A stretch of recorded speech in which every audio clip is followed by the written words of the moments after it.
કરતલો એટલે અમારે ચૂંટણીના કારણે એયો કે છૂટા કહીને અમે બધા સપોડા બેંક દઈ બધા જવા વતીયો આ વગે આ તેમ કરતો 5 દાડા હોય અહીંયા આ એક દાડો આવીને દબાયેલો આવો સે સોરો અહીંયા આવીને દબાયેલો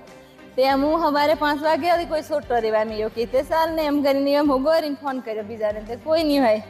પાડું હે કદું કેમ બીજા કીધે હો કઈ નહીં એમ કહીને બહી રહ્યા તે આ હુઈ રહ્યા હું તે દાડે અમને માર નાખતો બધા અરુણને ને મને ને અમીને ને તે કઈ નહીં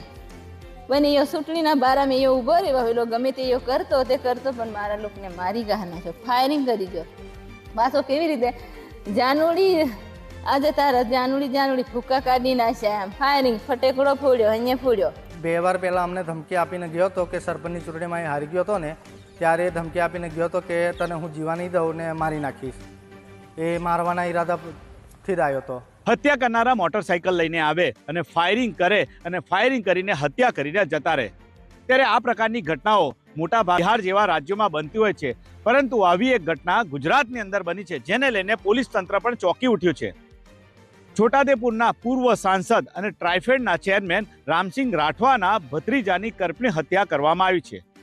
હત્યા કરવા માટે જે આરોપીઓ છે મોટરસાયકલ લઈને હત્યારા આવ્યા હતા અને તેઓએ ફાયરિંગ કરી અને હત્યા કરી છે ત્યારે સમગ્ર ઘટના બાબતે હાલમાં પોલીસ તપાસ ચલાવી રહી છે ત્યારે આ જે ઘટના બની છે એ ગામના દ્રશ્યો અને પરિવારજનો આ ઘટના બાબતે શું કહી રહ્યા છે આવો જોઈએ એ અમને રોજ 5 દિવસ થયા એ રોજ અમને હેરાન કરતલો એટલે અમારે ચૂંટણીના કારણે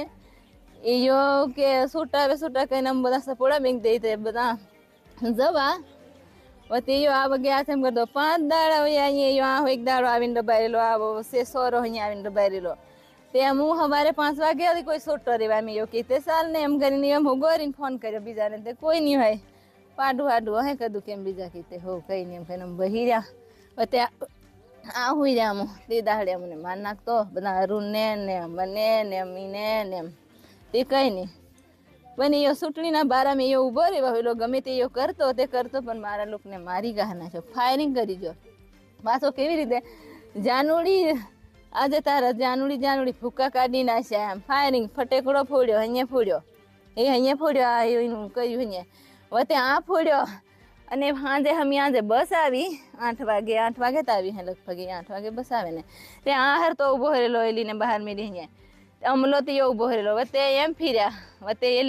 વતે આ કોઈ ઉતર્યા બીજા ત્યાં ઉતરીને જતા ને અને એમ ગાડી લઈને જતા રહે પાછા ગાડી લઈને જાય પાછા એમ આવી મારા લોકોને વાટે આવતો હોય ને એટલે પાછળથી ફાયરિંગ માર નાખ્યો હે ને એટલે એ અમલો અને શંકર બે તમને કેટલા દિવસથી ભજવતા હતા 5 દિવસ થયા પહેલા તો પજવતલા એમ આવે એમ કીધા પણ 5 દિવસથી વધારે આયેલું ખર્ચે અહીંયા 3 સપોડા નાખ્યા એક બેલી બાજુ છે ને ત્યાં વગે બાજુ રપટીને આવે એમ કહીને આવે તરીને એમ ફાયરિંગ કરી એમ કરીને તે 3 સપોડા કે બે એવા મૂકેલા અમારે એથું છે ત્યાં મારા ભાઈ રાઠવા કુલદીપભાઈ જામસિંગભાઈને સાંજના 9:50ની આજુબાજુ શંકરભાઈ સનજી અને અમલા રેવજી એ 2 જણ બાઇક પર આવીને મારા ભાઈને બંદૂકની ગોળી મારીને ભાગી ગયા હતા શું કારણ હતું પહેલા પણ ઝઘડો થયો એ 2 વાર પહેલાં અમને ધમકી આપીને ગયો હતો કે સરપંચની ચૂંટણીમાં એ હારી ગયો હતો ને ત્યારે ધમકી આપીને ગયો હતો કે તને હું જીવા નહીં દઉં ને મારી નાખીશ એ મારવાના ઈરાદાથી જ આવ્યો હતો ત્યારે આ સમગ્ર ઘટનાને લઈને ઘેરા પ્રત્યાઘાતો પડ્યા છે કારણ કે છોટાઉદેપુર જિલ્લાનું નાનકડું ગામ પીપલદી છે જ્યાં ગત રાત્રિ દરમિયાન આ ઘટના બની છે મળતી માહિતી અનુસાર ગ્રામ પંચાયતની ચૂંટણીની જૂની અદાવતને લઈને આ ઘટના બની છે રામસિંહ રાઠવાના નાના ભાઈ છે તેમનું નામ છે જામસિંહ રાઠવા અને તેમના પુત્ર કુલદીપ રાઠવાની હત્યા કરવામાં આવી છે સમગ્ર ઘટના બાબતે પોલીસ તપાસ કરી રહી છે મુખ્ય જે આરોપી છે શંકર રાઠવા એ એક્સ આર્મી મેન છે અને તે હત્યાના મુખ્ય આરોપી તરીકે હાલમાં જોવા આવી રહ્યું છે ત્યારે અન્ય પણ આરોપીઓ છે તેની પણ પોલીસ તપાસ કરી રહી છે હાલમાં તો પ્રાથમિક તબક્કે પોલીસે એકની અટકાયત કરી અને ઘટનાને લઈને પોલીસ ગામમાં પણ ગઈ છે અને ઘટના સ્થળે ગઈને તપાસ આદરી રહી છે ત્યારે એક રાજકીય દિગ્ગજ નેતા આદિવાસી નેતા અને ભારતીય જનતા પાર્ટીના પૂર્વ સાંસદના ભત્રીજાની કરપીણ હત્યાને લઈને ઘેરા પ્રત્યાઘાતો પડ્યા છે કારણ કે ગુજરાતની અંદર આવી ખૂબ ઓછી ઘટના બનતી હોય છે કે ત્યાં આ રીતના મોટરસાયકલ પર આવે આરોપીઓ અને ફાયરિંગ કરી અને કોઈની હત્યા કરીને જાય છે ત્યારે સમગ્ર ઘટના બાબતે હાલ તપાસ પોલીસે શરૂ કરી દીધી છે નરેન્દ્ર પેપરવાલા, ગુજરાત તક, છોટાઉદેપુર.